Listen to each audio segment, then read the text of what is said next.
Good morning, children. Today we are going to see chapter 3, Ruling the Countryside, revision. Okay. See, children, already we have seen this lesson, but just I'll give you a quick revision. Okay. See, the British power began to emerge in India from the second half of the 18th century. It means after 1850. Okay. But the British originally came to India as a small trading company, actually, and were reluctant to acquire trade territories. Ultimately, they became the masters of the vast territory, isn't it? Yes. So, the thing is, it did not happen overnight. They didn't occupy all over the country in a single day. Okay, it took a long time. For that, they calculated and they framed so many plans and they executed. Then at last they obtained the power to rule all over the country. Okay. Okay, let me ask you a question. In which year the East India Company acquired a charter from the ruler of England? In the year 1600. Okay. Who was the ruler of England when the East India Company acquired a charter in the year 1600? Queen Elizabeth I, isn't it? Yes. In fact, in the examination, you have written so many things, Charles I, Charles II, like that. But in the year 1600, the ruler of England was Queen Elizabeth I. Okay, so don't forget it. So, the East India Company came for trade, especially they used to buy cotton, silk, the fine qualities of cotton, silk, pepper, cloves, cardamom and cinnamon from the Indian market, isn't it? Yes. In this way, they started to establish their factories, and in fact they started to build settlement on the forts also. Then after seeing that political condition of Bengal, they declared war against Nawab of Bengal, and in which year the Battle of Plassey was fought? In the year 1757, isn't it? So this victory led company to get political power also, isn't it? Yes. Then in the year 1764, the Battle of Buxar took place. Yes or no? Yes. So after that, what happened? On 12th August 1765, the Mughal Emperor appointed the East India Company as the Diwan of Bengal. Okay. See, children, already I have told you what is the meaning of Diwan. Diwan, they have right to collect taxes from the people, so that they have the rights to collect the taxes. In this way, the East India Company collected taxes and they used to purchase cotton and silk textiles in India, because before that they imported gold and silver coins from UK, from Britain. Then they used to purchase. But now what they did, they collected revenue from Bengal, then they used the money to purchase cotton and silk textiles in India. So this caused a huge loss of revenue for Bengal, because see, if they collect revenue and they should use for the people, but what did they do? What did the East India Company do? They used the revenue for themselves, not for the welfare of the country. Okay, so the Bengal economy fell into deep crisis. So ரொம்ப கஷ்டமான சூழ்நிலைக்கு போயிடுச்சு economy. Okay, and then artisans began to desert villages because they were being forced to sell their goods to the company at low prices. So that what happened? They didn't get any profit from their products which they produced by themselves. So peasants were also worried. Then agriculture cultivation showed signs of collapse. So in 1770, a terrible famine killed 10 million people in Bengal. Okay. So in which year terrible famine killed 10 million people in Bengal? In the year 1770. So 1770 is an important year. So don't forget it. In the year 1770, a terrible famine killed 10 million people in Bengal. Okay. So what were the consequences of the economic crisis that gripped Bengal? The consequences of the economic crisis that gripped Bengal were artisans began to leave villages since they were being forced to sell their goods to the company at low prices. Yes, then of course peasants were unable to pay the dues that were being demanded from them. Then artisanal production was in decline and agricultural cultivation showed signs of collapse.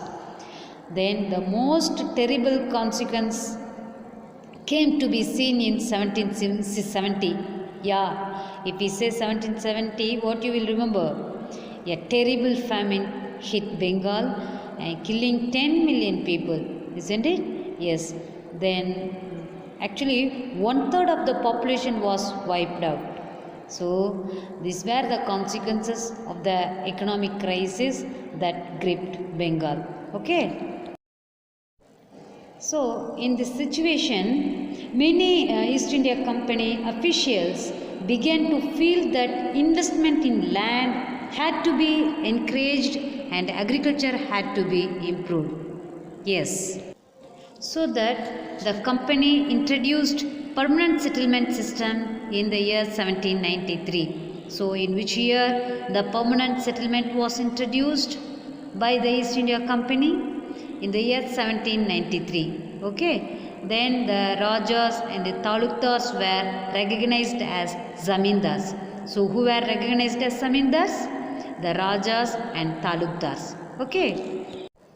In fact, they were asked to collect rent from the peasants and pay revenue to the company.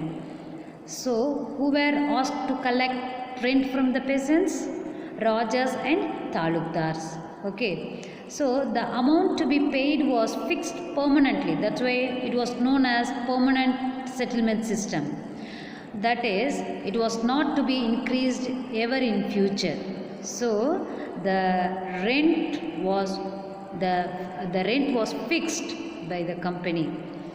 It was not to be increased ever in future. Okay. But this settlement created problems. Let us see that problems. Okay. Actually, the company officials thought this would ensure a regular flow of revenue into the company because they fixed permanently. No, the rent was fixed permanently. But after some time, the company officials discovered that the zamindars were in fact not investing in the improvement of land. Actually, the revenue that had been fixed was so high that the zamindars found it difficult to pay. Anyone who failed to pay the revenue, they would lost their zamindari rights. So, numerous zamindaris were sold off at auctions organized by the company. So, what happened? The rent which was fixed by the government, the East India Company, if the zamindars failed to pay the rent, what will happen? They would lose their zamindari. In that way, many of the zamindars lost their zamindaris. Okay. Actually, by the first decade of the 19th century, the prices in the market rose and cultivation slowly expanded. This meant an increase in the income of the zamindars, but no gain for the company since it had fixed the revenue demand permanently. Okay. But still, the zamindars did not show interest in improving the land. In villages, the system proved oppressive for the cultivators. They felt very bad. The rent they paid to the zamindars was high and their right on the land was insecure. So, they had to take loan from the money lenders in order to pay the rent. When they failed to pay the rent, they were evicted from the land they had cultivated for generations. See, the peasants, if they buy money from money lender, when they failed to pay the rent, what happened? They were evicted from the land they had cultivated for generations. Okay. So, what problems did zamindars face under the permanent settlement? As the revenue had been fixed at very high rate, zamindars found it difficult to pay, isn't it? Yes. Anyone who failed to pay the revenue lost his zamindari. So, we saw the problems of the permanent settlement system, isn't it? Yes. Okay, let me ask you a question. Who was the Governor General of India when the permanent settlement was introduced? Charles Cornwallis, isn't it? Yes. So, who was the Governor General of India when the permanent settlement was introduced? Charles Cornwallis. Don't forget it. Okay. Now we are going to see about a new system which was devised by Holt Mackenzie. Okay. Yes. The Mahalwari system was devised by an Englishman called Holt Mackenzie, which came into effect in 1822. Okay. See children, the Mahalwari system was devised by an Englishman called Holt Mackenzie, which came into effect in 1822. You know children, he felt that the village was an important social institution in North Indian society that needed to be preserved. So, under his directions, collectors went from village to village, inspecting the land, measuring the field, and recording the customs and rights of different groups. So, the estimated revenue of each plot within a village was added up to calculate the revenue that each village mahal had to pay. Mahal means particular areas. One or two villages will be coming under mahal. Okay. So this demand was to be revised periodically. Here the village headman was given the charge of collecting the revenue and paying it to the company. See, we have seen in that permanent settlement system who got rights to collect the revenue and to pay the company. Rajas and talukdars, right? Then they were also known as zamindars, isn't it? Here, who got responsibility to collect revenue and paying it to the company? The village headman. Okay. So, the Mahalwari system was devised by whom? Holt Mackenzie. Isn't it? Yes, don't forget it. Now, let me tell you about the Monroe system or Ryotwari system. It was known as Ryotwari system. See, in the British territories in the south, a new system was devised that came into be known as Ryotwari system. Actually, it was tried on a small scale by Captain Alexander Reid. Afterwards, Thomas Monroe who was the governor of Madras, developed this system which gradually extended all over South India. See, if you looked at North India, the new system was devised by Holt Mackenzie, that was known as Mahalwari system, isn't it? As well as in South, the new system was introduced, that was known as Raitwari system. Okay, and Raitwari system was extended by Thomas Munro, who was the governor of Madras. Okay, actually in the south there were no traditional zamindars. There was no traditional zamindars.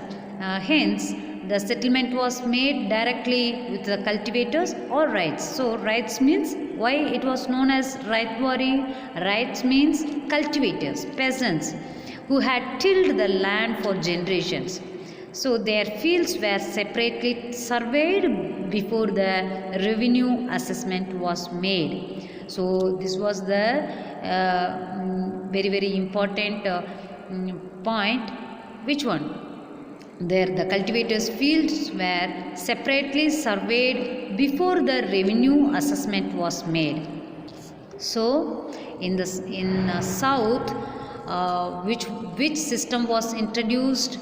Which system was extended by Thomas Munro?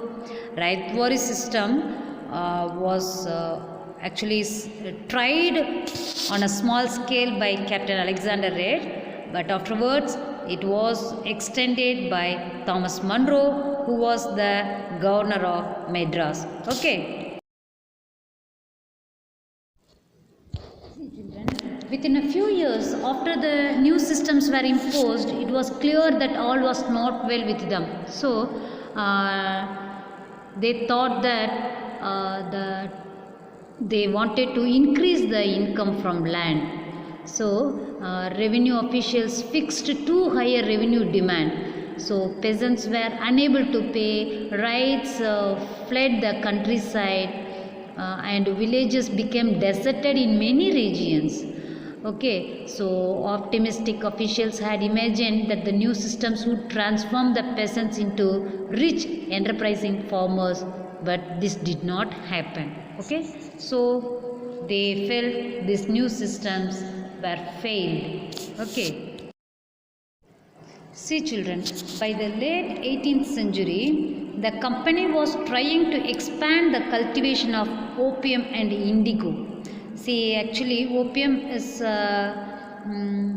one of the drug variety, and indigo as a plant which gives dye. Okay, blue, what is that? Indigo blue, that dark blue dye will be extracted from this indigo plant. Okay. See, the Britishers forced cultivators to produce jute, tea, sugarcane, wheat, cotton and rice in various parts of India. Okay. So, the British forced cultivators to produce which crops for Europe? The British forced cultivators to produce crops in various parts of India, and these were jute in Bengal, tea in Assam, sugarcane in United Provinces, it means UP, wheat in Punjab, cotton in Maharashtra and Punjab, rice in Madras. Okay, so in this way the British forced cultivators to produce many crops for Europe. Got it? Okay children, let me ask you a question. Who created Kalamkari print? The weavers of Andhra Pradesh created Kalamkari print. So, who created Kalamkari print? The weavers of Andhra Pradesh created Kalamkari print. Isn't it? Yes. Okay.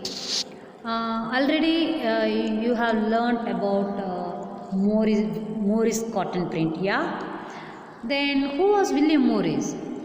He was a famous poet and artist of 19th century Britain, right? He designed a floral cotton print known as Morris cotton print. So, who created Morris cotton print? William Morris. Actually, he was a famous poet and artist of 19th century in Britain. So he designed a floral cotton print known as Morris cotton print. Okay. Yes, children. Then you have heard about indigo. Yes. So what is indigo? Indigo is a plant that produces rich blue color which is used as a dye. Isn't it? Yes. So indigo is a plant that produces rich blue color which is used as a dye. Okay. So the blue color, the rich blue color dye was produced from a plant called indigo, right?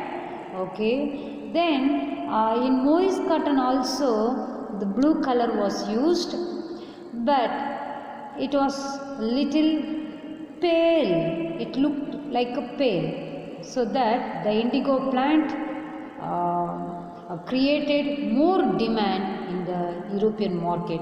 Okay. But actually what happened? Only a small amounts of Indian indigo reached the European market and its price was very high. So European cloth manufacturers had to depend on another plant called woad. Actually this woad was used to make violet and blue dyes. Okay. So being a plant of the temperate zones, woad was more easily available in Europe. Okay. So the plant woad was grown in northern Italy, southern France and in parts of Germany and Britain.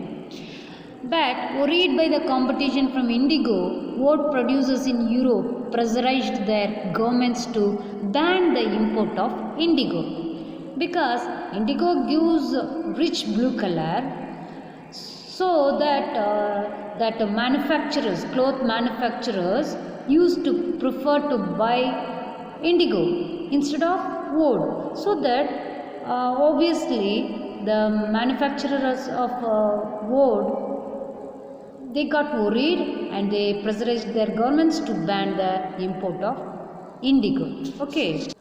So, why did cloth dyers prefer indigo to woad?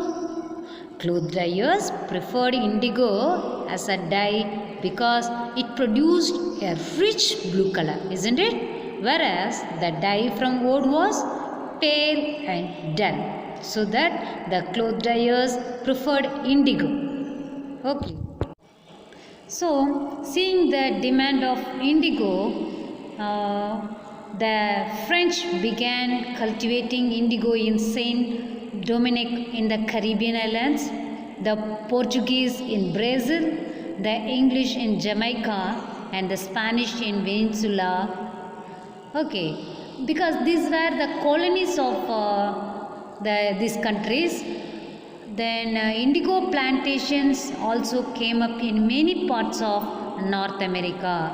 Got it? So actually those time, by the 17th century and all, Saint Dominic in Caribbean islands was the colony of French. At the same time Brazil was under in Portugal, whereas Jamaica and the Spanish and Jamaica was the colony of Britain and Venezuela was a colony of Spain. Got it?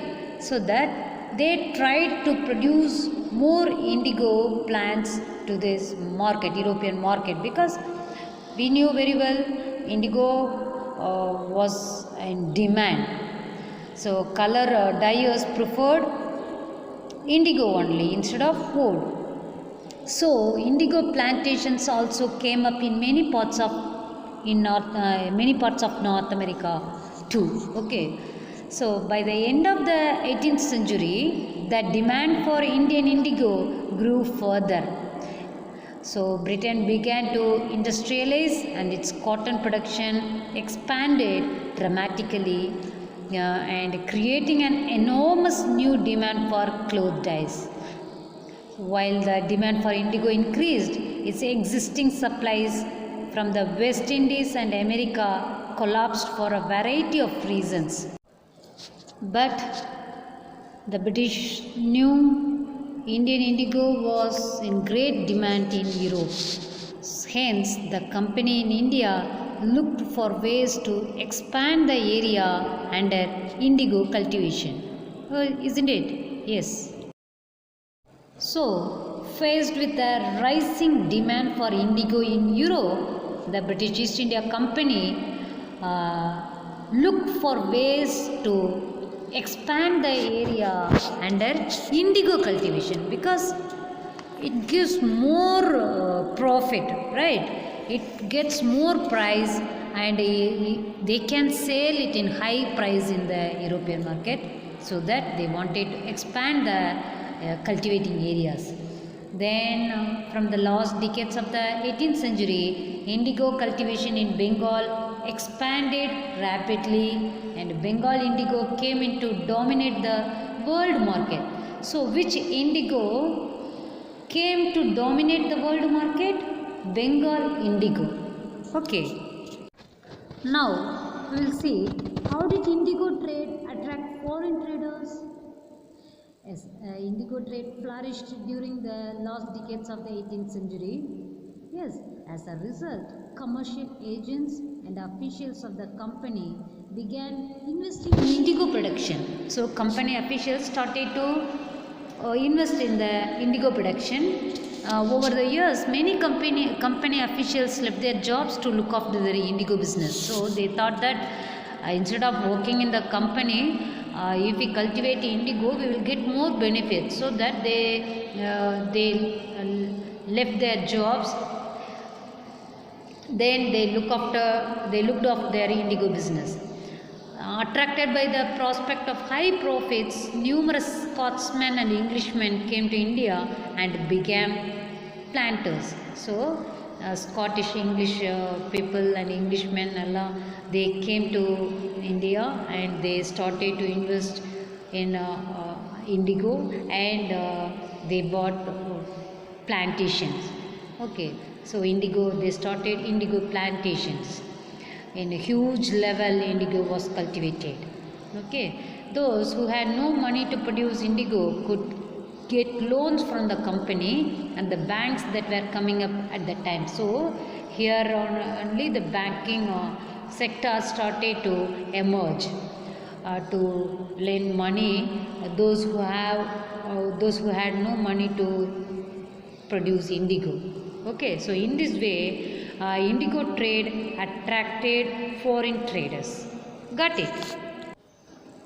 Okay, let us revise. How was indigo cultivated under the Righty system?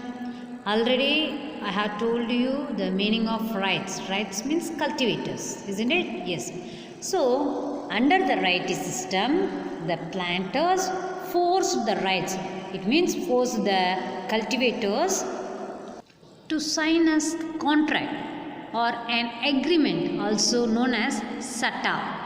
See, in Tamil Sattam and in English law, like contract, right? So the cultivators were forced to sign a contract or an agreement, also known as Satta.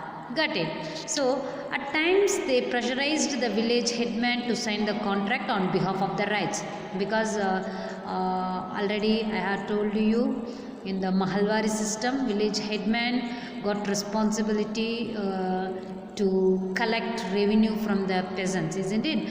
So here, on behalf of the rights, the village headman was forced to sign the contract. Those who signed the contract got cash advances from the planters at low rates of interest to produce indigo. But the loan committed the right to cultivate indigo on at least 25% of the area under his holding. But the planter provided the seed and the drill, while the cultivators prepared the soil, sowed the seed and looked after the crop. When the crop was delivered to the planter after the harvest, a new loan was given to the right and the cycle started all over again. So in this way, under the Righty system, indigo was cultivated. Got it? Okay. The another system of indigo cultivation was niche cultivation, isn't it? Yes, already you have read.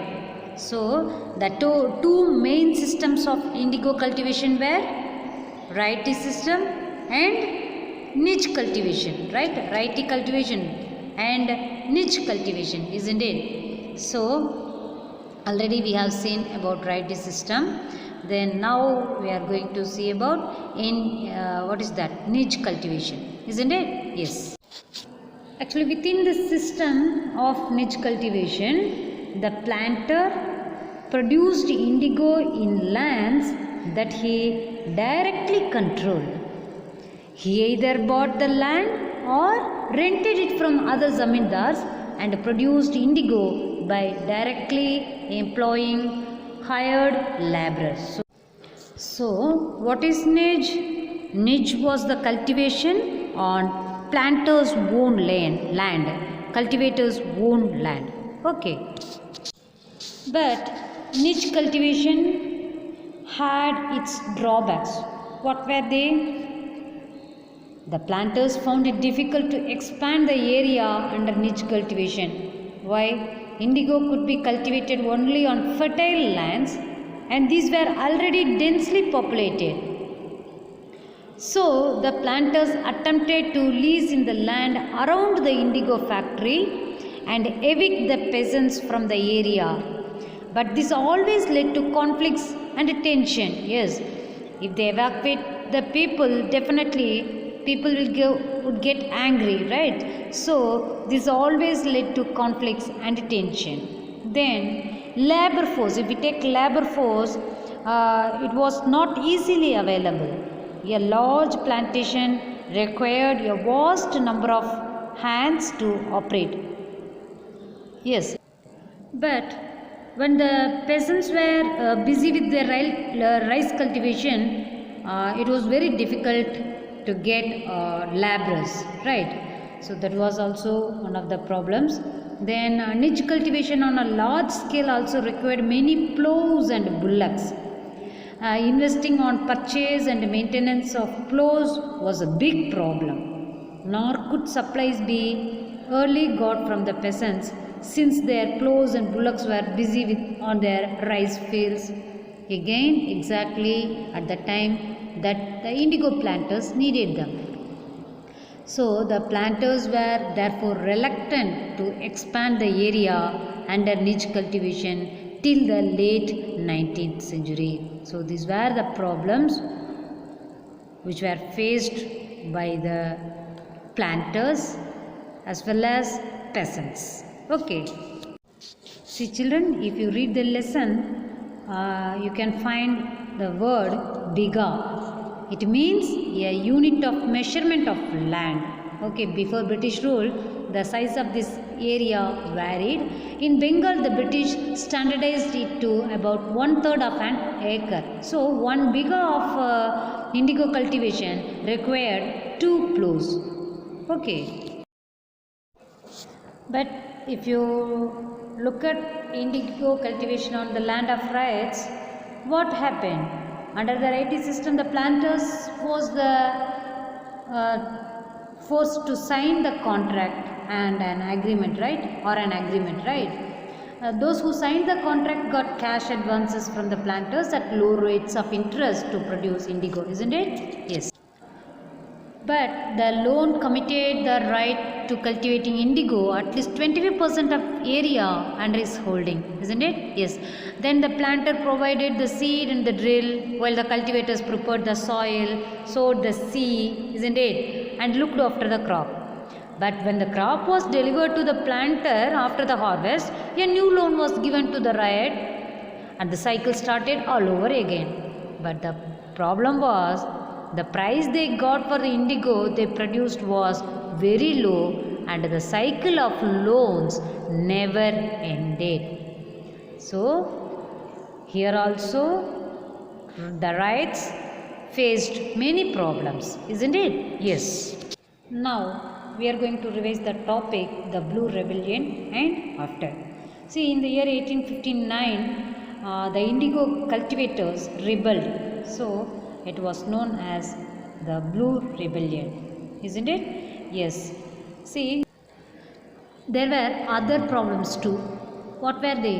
The planters usually insisted that indigo be cultivated on the best soils, which means the fertile soils, so in which peasants preferred to cultivate rice.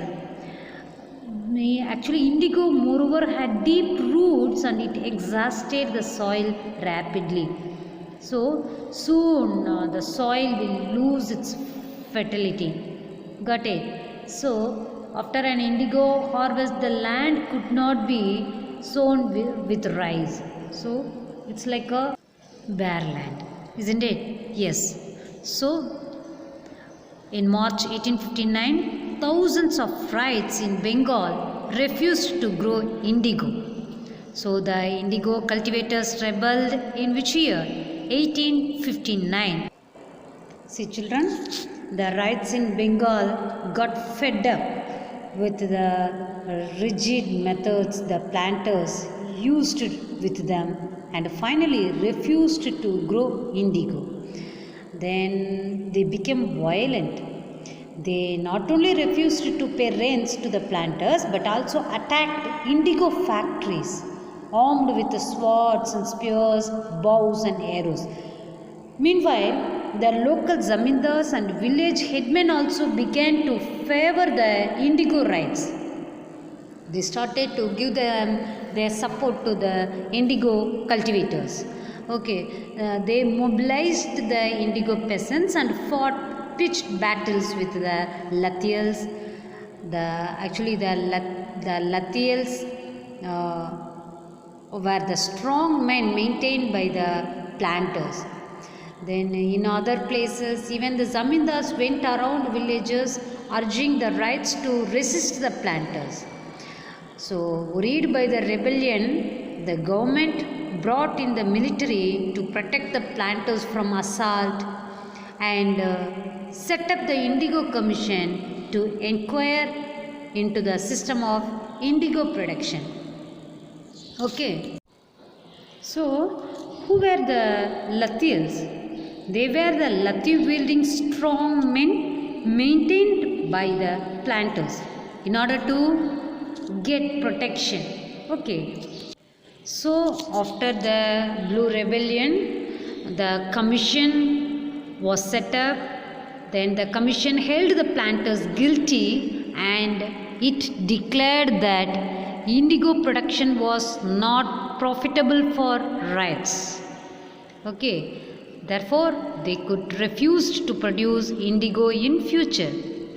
As a result, indigo production collapsed in Bengal. So, these were the circumstances which led to the eventual collapse of indigo production in Bengal. Are you clear? You know children, after the revolt, indigo production collapsed in Bengal, isn't it? Yes, but the planters now shifted their operation to Bihar. With the discovery of synthetic dyes in the late 19th century, their business was severely affected. But yet they managed to expand production. So, after the discovering synthetic dye, their business was affected. Yes, because indigo's demand in European market was declined, so that their business was severely affected, isn't it? Yes, but somehow they managed to expand production. But when Mahatma Gandhi returned from South Africa, in which year he returned from South Africa? 1915, isn't it? Yes. A peasant from Bihar persuaded him to visit Champaran and see the plight of the indigo cultivators there. So, Mahatma Gandhi's visit in 1917 marked the beginning of the Champaran movement against the indigo planters. So, the Champaran movement was against whom? Indigo planters, isn't it? Yes. Okay. What role did women play in the cultivation of indigo?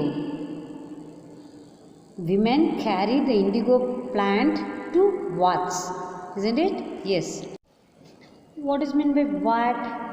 Vat means a fermenting or storage vessel. See, if you look at the book page number 34, you can see how was indigo produced. Okay. So far we have discussed how company became the Diwan and the revenue procedure for the company, we saw it, isn't it? Then we saw about the permanent settlement and the rightwari system, isn't it? Then we saw about the Kalankari print and Morris print. Then what is indigo? Then how did indigo attract the foreign traders to India, isn't it? Then what led the setting up of Indigo Commission by the government, isn't it? Yes. Then what was Blue Rebellion? Yes. Then after that we saw about the Champaran movement, isn't it? Okay children, based on this chapter, let me ask you a few questions, okay? Okay, 1/3 of the population was wiped out from Bengal because what was the reason?